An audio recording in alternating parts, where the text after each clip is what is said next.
75তম প্রজাতন্ত্র দিবস উপলক্ষে সিপাহীজলা ডিস্ট্রিক্টে আয়োজিত আজকের এই প্রোগ্রামে উপস্থিত হয়েছেন বিভিন্ন এলাকা থেকে আগত জনপ্রতিনিধিগণ রয়েছেন। ডিএম থেকে শুরু করে এসপি থেকে শুরু করে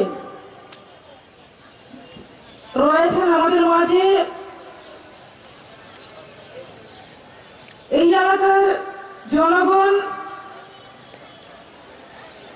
রয়েছেন আমাদের মাঝে, ছাত্র থেকে শুরু করে প্রশাসনের লেভেলের এবং আমাদের জওয়ানরা এবং মিডিয়া বন্ধুদের প্রত্যেককে আজকের এই সুন্দর দিনে প্রজাতন্ত্র দিবস উপলক্ষে প্রত্যেককে জানাই অনেক অনেক শুভেচ্ছা এবং অভিনন্দন। আজকের এই দিনে আমি শ্রদ্ধা জানাই যারা এই দেশের জন্য প্রাণ বলিদান দিয়েছেন, যারা শহীদ হয়েছেন এই দেশকে স্বাধীন করার জন্য, যাদের অবদান রয়েছে প্রত্যেককে ওনাদের চরণে আমি সহস্র প্রণাম এবং শ্রদ্ধাঞ্জলি জ্ঞাপন করছি। আজকের এই দিনে আমরা পুরো ভারতবর্ষের পাশাপাশি বিভিন্ন রাজ্যের পাশাপাশি আমরা ত্রিপুরা রাজ্যেও আজকের দিনটি আমরা উদযাপন করছি। আমরা প্রত্যেকেই জানি যে ভারতবর্ষ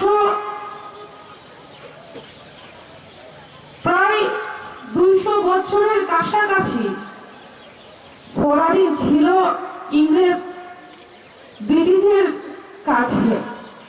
সেই তখনকার সময়ে তাদের আইন এবং নীতি অনুসারে তারা শাসন করেছিল।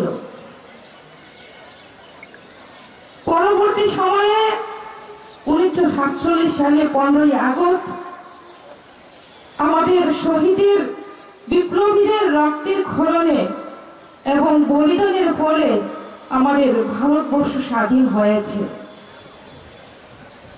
স্বাধীন হওয়ার পরে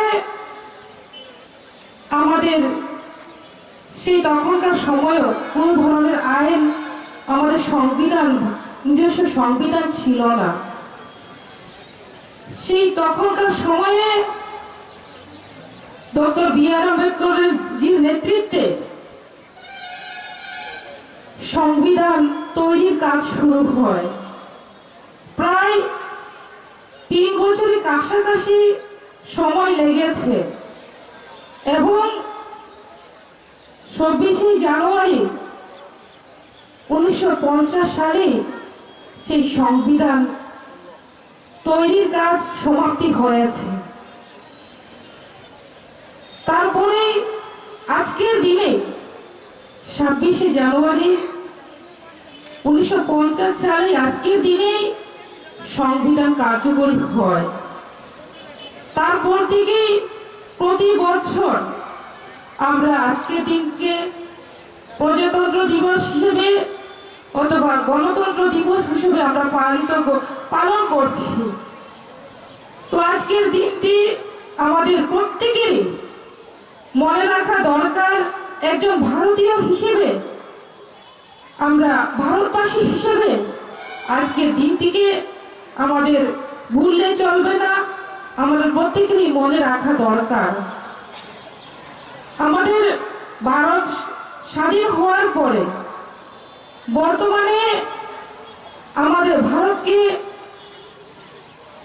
প্রগতির দিকে এগিয়ে নিয়ে যাচ্ছেন আমাদের দেশের প্রধানমন্ত্রী নরেন্দ্র মোদীজির হাত ধরে এবং ত্রিপুরা রাজ্য এগিয়ে যাচ্ছে।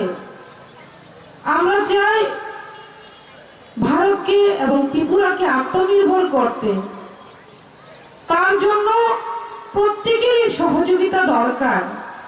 যে আমাদের দেশের প্রধানমন্ত্রী নরেন্দ্র মোদীজি বলেছেন দেশকে এগিয়ে নিয়ে যেতে হলে, আমাদের ভারতকে আত্মনির্ভর করতে হলে আমাদের মহিলাদেরকে গুরুত্ব দিতে হবে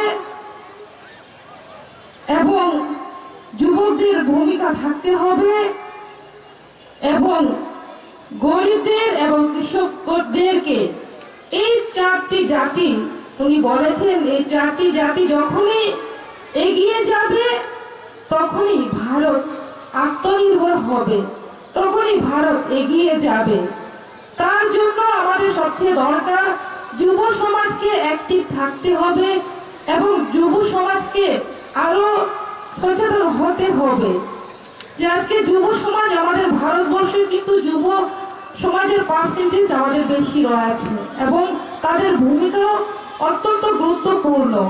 আমাদের কেন্দ্র সরকার এবং রাজ্য সরকার চেষ্টা করছে শিক্ষার ক্ষেত্রে আরো যাতে আমাদের যুবকদের, আমাদের শিক্ষার ব্যবস্থাকে যাতে করে আরো আমরা এগিয়ে নিয়ে যেতে পারি।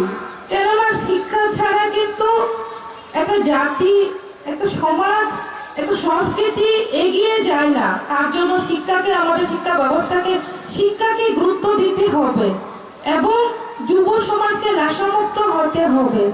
যখনই যুব সমাজ নেশামুক্ত হবে এবং দেশাত্মবোধ মনে জাগ্রত হবে তখনই আমাদের ভারতবর্ষ এগিয়ে যাবে এবং বিদেশের এবং যে বিভিন্ন ধরনের বৈদেশিক যে আমাদের শক্তি, সেই শক্তি আমাদের আরো যে বৈদেশিক নীতি মোদীর নেতৃত্বে এগিয়ে যাচ্ছে এবং সমগ্র ভারতবাসীর সহযোগিতায় আমরা আরো আমাদের দেশকে এগিয়ে নিয়ে যেতে পারবো এবং যে বিভিন্ন দেশ যখন আমাদের দেশের দিকে তাকাবে, যে আমরা যদি সকলে একত্রিত থাকি তাহলে সাহস পাবে না, আমাদের দেশকে আরো এগিয়ে নিয়ে যেতে পারবো। তার জন্য যুব সমাজের ভূমিকা অত্যন্ত গুরুত্বপূর্ণ। তার পাশাপাশি মহিলাদের ভূমিকাও অত্যন্ত গুরুত্বপূর্ণ এবং আমাদের প্রধানমন্ত্রী, দেশের প্রধানমন্ত্রী সবসময় বলে থাকেন যে আমাদের মহিলাদেরকে গুরুত্ব দিতে হবে এবং শিক্ষার ক্ষেত্রে তার পাশাপাশি আমাদের বিভিন্ন এসএইচজি গ্রুপের মাধ্যমে তাদেরকে অর্থনৈতিক দিক থেকে এগিয়ে নিয়ে যাওয়া এবং সমস্ত দিক থেকে তাদেরকে এগিয়ে নিয়ে যাওয়া। তার পাশাপাশি আমাদের কেন্দ্র সরকার এবং রাজ্য সরকারও চাকরির ক্ষেত্রে যে মহিলাদেরকে 33% রিজার্ভেশন করা হয়েছে এবং ত্রিপুরা সরকারও পুলিশের চাকরির ক্ষেত্রে মহিলাদের জন্য 10% রিজার্ভেশন করেছে। সেটা একটা বড় দিক এবং সরকার সবসময় চেষ্টা করে যাচ্ছে যাতে করে আমাদের সমস্ত দিক থেকে মহিলাদেরকে এগিয়ে নিয়ে গিয়ে যাতে আমরা আরো আমাদের ত্রিপুরাকে এবং ভারতকে এগিয়ে নিয়ে যেতে পারি। তার পাশাপাশি আমাদের গরিব অংশে যারা জনগণ রয়েছেন, শ্রমজীবী, ব্যবসাজীবী, কৃষিজীবী যারা রয়েছেন, তাদেরকে বিভিন্ন স্কিমের আওতায় এনে তাদেরকে যাতে করে ইকোনমিক্যালি গ্রো করা যায় সেই দিকেও আমাদের সরকার কাজ করে যাচ্ছে। যেমন আমাদের যে স্কিমগুলো রয়েছে, যে যখনই আমাদের কোনো ব্যক্তি, গরিব ব্যক্তি অসুস্থ হয় তখনই আমাদের চিকিৎসার ক্ষেত্রে বিগত দিনে খুবই অসুবিধা হতো, কিন্তু বর্তমানে আমাদের মোদীজি যে আয়ুষ্মান ভারত কার্ডের মাধ্যমে সুযোগ করে দিয়েছেন যাতে গরিব অংশের জনগণ বছরে 5 লক্ষ টাকার চিকিৎসা ফ্রিতে ট্রিটমেন্ট করতে পারে, সেই ব্যবস্থা করে দিয়েছেন। পাশাপাশি পানীয় জলের ব্যবস্থা বিগত দিনে যদি আমরা লক্ষ্য করি এই ত্রিপুরা রাজ্যে 2.5% জলের কানেকশন ছিল, আজকে আমাদের 73% অ্যাভাব জলের কানেকশন হয়ে গেছে এবং তার পাশাপাশি ঘর আমাদের প্রধানমন্ত্রী আবাস যোজনা থেকে শুরু করে বিদ্যুৎ থেকে শুরু করে সমস্ত দিক থেকে চেষ্টা করে যাচ্ছে যাতে করে আমাদের ত্রিপুরাকে, আমাদের ভারতবর্ষকে যাতে আরো এগিয়ে নিয়ে যাওয়া যায় এবং প্রত্যেকটা ব্যক্তিকে সমান নজরে দেখে আমাদের যাতে আরো আমরা ত্রিপুরাকে, ভারতকে আমরা এগিয়ে নিয়ে যেতে পারি, সেই লক্ষ্যে আমাদের সরকার কাজ করছে। তো আজকের সুন্দর দিনে আমি বেশি কিছু না বলে শুধুমাত্র এটাই বলতে চাইবো যাতে করে আমাদের প্রত্যেকের মনে দেশাত্মবোধ জাগে এবং সর্বপ্রথম দেশকে আমরা প্রাধান্য দিয়ে দেশের জন্য, দেশের সেবার জন্য যাতে আমরা প্রত্যেকে নিয়োজিত হই এবং যেভাবে আমাদের সৈনিকরা কাজ করে যাচ্ছে, সিকিউরিটি যারা রয়েছেন বিভিন্নভাবে সবসময় অনবরত কাজ করে যাচ্ছে আইন শৃঙ্খলা বজায়, যেহেতু আজকে সংবিধান আমাদের আজকের দিনে কার্যকরী হয়েছে, সেই সুবাদে আমি বলবো প্রত্যেকেই আমরা সুনাগরিক যারা রয়েছি এবং আমরা আইনকে যাতে আমরা রক্ষা করতে পারি, প্রত্যেকেই সেই নজর রাখবো। আর প্রত্যেকে যাতে ভালো থাকেন, সুস্থ থাকেন, এটুকু বলে আমি একজন ভারতীয় হিসেবে আমি নিজেকে গর্ববোধ করি, আর আপনারাও করেন।